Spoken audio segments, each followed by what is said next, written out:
Ja, her er et lite sparetips. Jeg regner med det er mange som har kjøpt Thermacell som myggjager.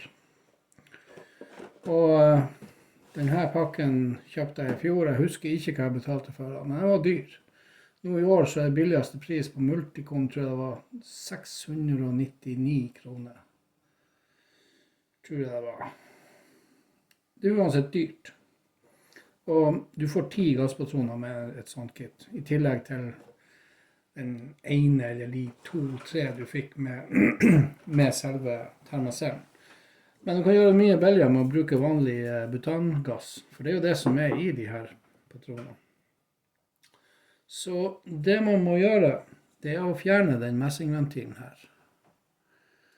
Man må passe på å ikke skade den gummipakningen. Den skal jo liksom tette når du skrur den inn i Thermacellen. Innenfor der er det en sikkerhetsventil som gjør at du ikke kan slippe gass inn. Og det er den som gjør at det står at den ikke er refillable. Det skal vi nå bli 2 om. Det første man må gjøre er å rett og slett ta en tang og sette over her. Skal vi se. Prøve å ikke skade den pakningen. Så må man trekke denne messingventilen ut av beholderen. Den kan være litt gjenstridig å få til. Oi. Men den kom. Og sånn ser den ut.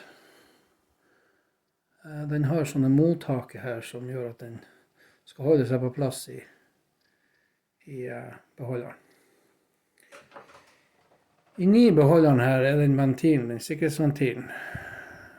Den består av plast og noe metall, sikkert black, faen vet. Det er viktig å få ut begge, men det er også viktig å ikke skade veggene som den står i. Skader du der, så kan du få en lekkasje.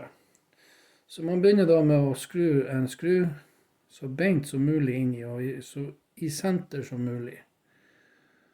Og starter med å skru den inn. Og nå er det viktig å faktisk skru den sånn at han går igjennom den ventilen. Ventilen han stikker cirka så langt ned. Ish. Du vil kjenne det når du har botten og kommet igjennom. Da vil du kjenne at det går lettere å skru.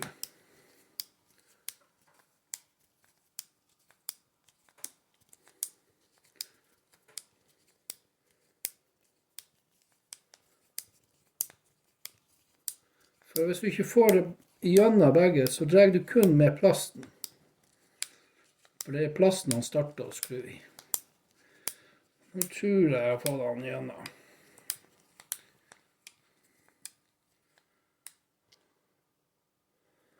Som du ser så er han i senter.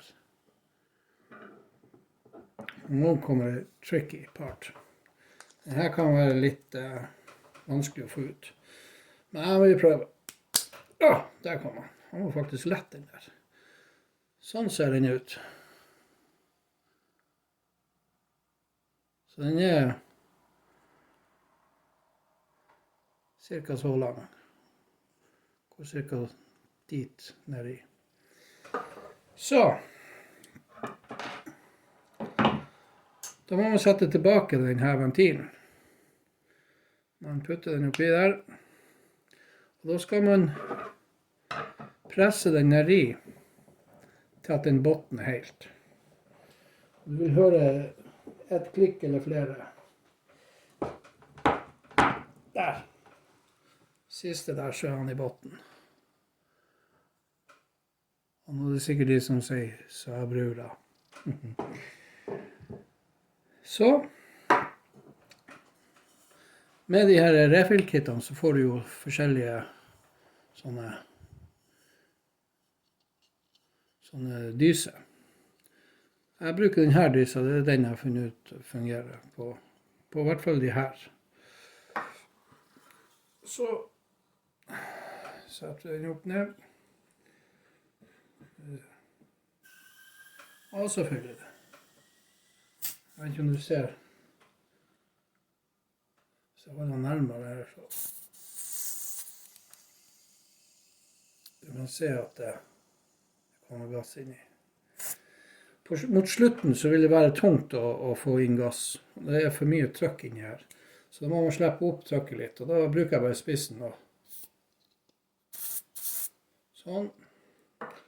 Og så fyller jeg opp til cirka hit.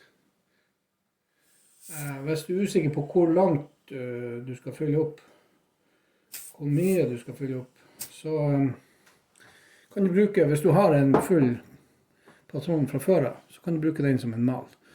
Da er den fylt opp. Det kan være greit å sjekke om det er lekkasje. Skulle du mot formodning ha ødelagt veggene inni kammeret her, så vil det leke. Da anbefaler jeg å sette den ut, sånn at den står ute. Og du vil også etter hvert se på de patronene som du har fylt opp, om de faktisk leker. Du kan for eksempel markere en liten strek der du har det nå, og så kan du la det stå noen dager ute. Og så vil du se om det har lekt. Du kan også holde den i vann for å se om det kommer litt luft ut. Du kan også spraye litt såpevann, og det er faktisk det enkleste. Spraye litt såpevann, for er det en lekkasje, så vil du se det. Så, en sånn her koster rundt 50-60 kroner. Penger spart. Vel bekomme, og god sommer.